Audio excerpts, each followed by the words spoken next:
சாமி இருக்காயா? வடநாட்டு சாமி ராமர் தேவையில்லை.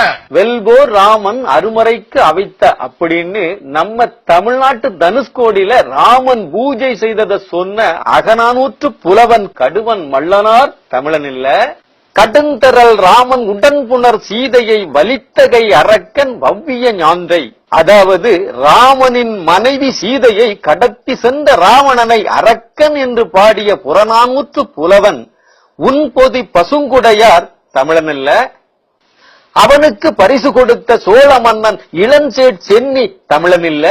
சேவகன் சீர் கேளாத செவி என்ன செவியே, திருமால் சீர் கேளாத செவி என்ன செவியே.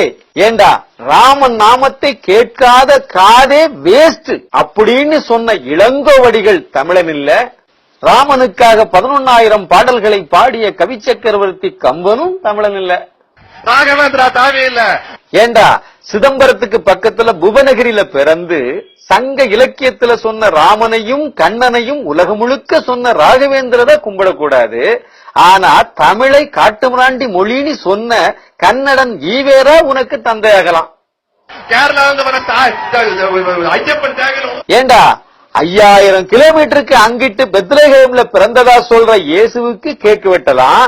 4500 கிலோமீட்டருக்கு அங்கிட்டு மெக்கா பாலைவனத்துல இருக்கிற குத்துக்கல்ல நினைச்சிட்டு கஞ்சி குடிக்கிறான். ஆனா பாண்டிய வம்சத்துல வந்த ஐயப்பனுக்கு விரதம் இருந்தா அவன் தமிழின துரோகி. ஏண்டா மலபார் போலீஸ் மலையாளத்துல பேரை வச்சு சம்பாதிச்சிய அப்ப மட்டும் முல்லை பெரியார்ல கேரளாக்காரன் தண்ணி விட்டானா இல்ல ஐயப்பன் தான் தமிழ்சாமி ஆனாரா?